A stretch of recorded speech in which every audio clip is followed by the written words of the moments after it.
What's happening, everyone? Hope we're all doing well.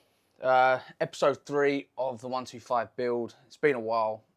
Basically, you guys probably would have seen on the last episode that all the timescales are all out of place. So when I filmed the last episode, it was just back end of July. Yeah, that's why, as you're seeing these coming out, they're coming out on a weekly basis. But I'm slow. I'm trying to build a backlog of videos and that. So yeah, so the 125, we took it to the KKBO. I think it had a pretty good reaction, didn't it? I think. Yeah, what do we think? People were pretty interested in what we've done so far. So I've done a little bit more since the last video. I've been doing all the work on there. Yeah, so we've still got all the welds to finish up here. They're not pretty welds, but at the end of the day, the flapping disc on the old grinder seems to be my best friend. I can make stuff look presentable. As I said before, none of this is me teaching anybody how to do this. This is simply me having a go. And if I can inspire other people to pick up a cheap tool set as well, pick up a cheap little bike, then yeah, that's what this is all about. Right, so what we're going to be doing is we're going to be finishing off cleaning up these welds on here. Yeah, like I said, they're not the prettiest, but you know, it's nothing that an old flapping disc won't fix.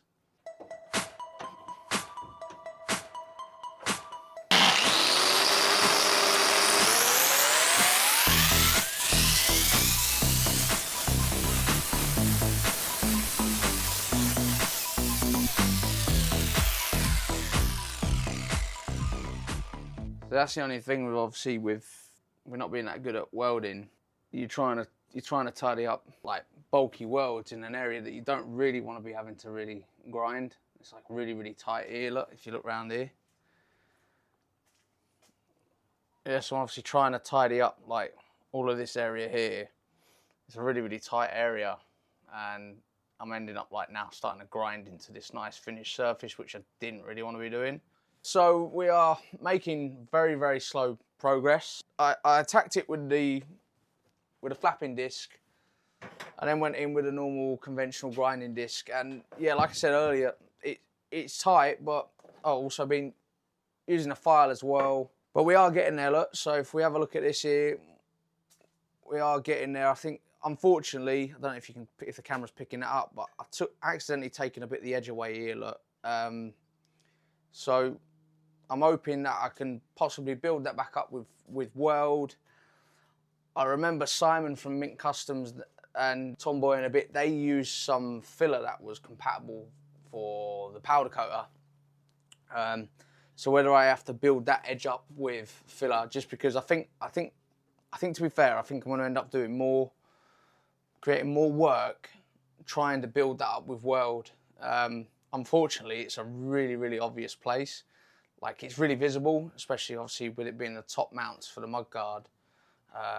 You're gonna spot it, and I want to do this in black. So yeah, so I proper kind of set myself up with this. Is you end up, you know, if I don't fix it, it's going to be obvious. Do you know what I mean? And so yeah, so what I'm going to do is I got a couple of little bits to fill in here. Like I said earlier, been tidying up the welds with Dremel, flapping disc, hand files, and yeah, so I'm going to get these filled in here, finish tidying it up, and just keep chipping away.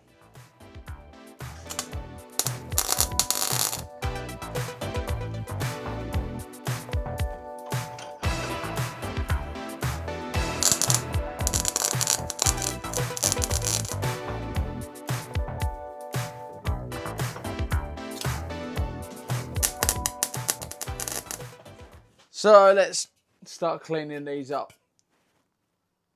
I'm not winning any awards on my welds, that's for sure. But, you know, I'll always keep saying it. Main thing is I'm having a go.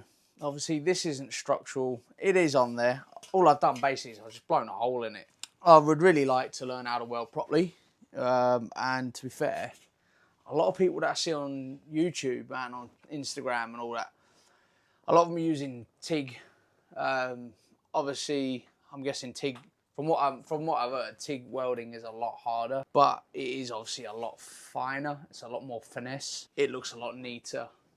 Again, there's probably people out there, well, there's not probably, there will be people out there that can MIG weld incredibly good. I can get stuff to stick.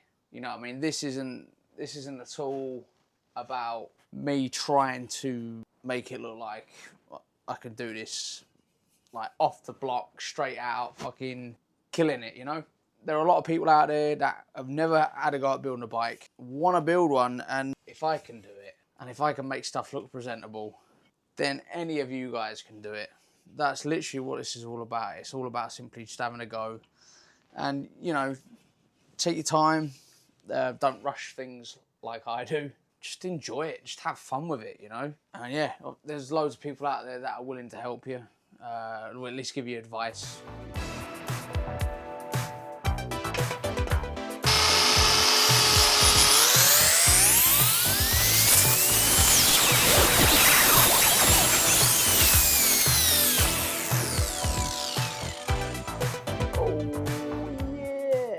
Not bad. So whilst we're on this, I'm going to round these edges off. So what I think I'm going to do, I've got the old plastic tub.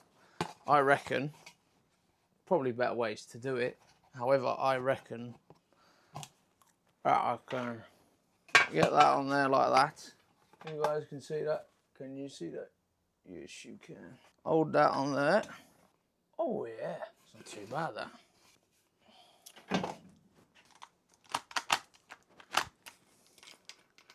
Right, let's chuck the old cutting disc on it, slap that in there.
Oh yeah.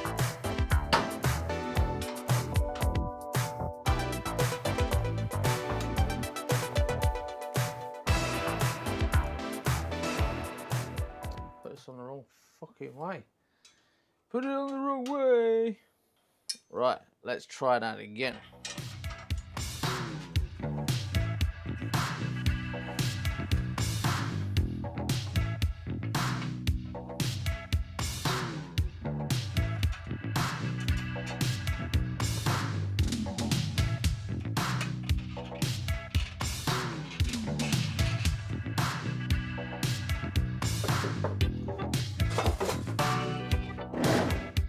Got it.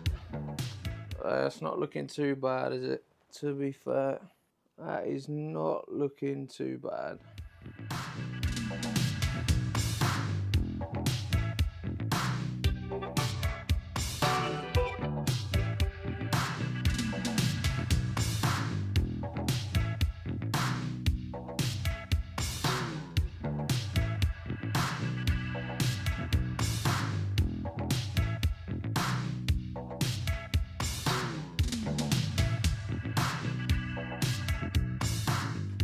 Right, so here's the plan. So we're going to make a template for the seat using this cereal box.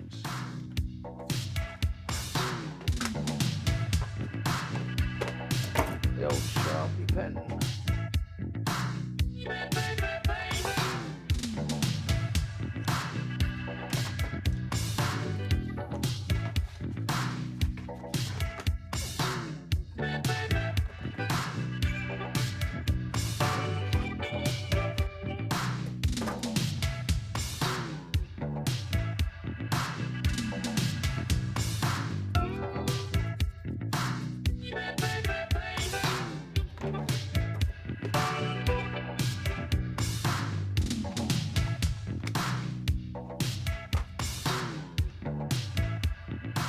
I don't look too bad, to be fair.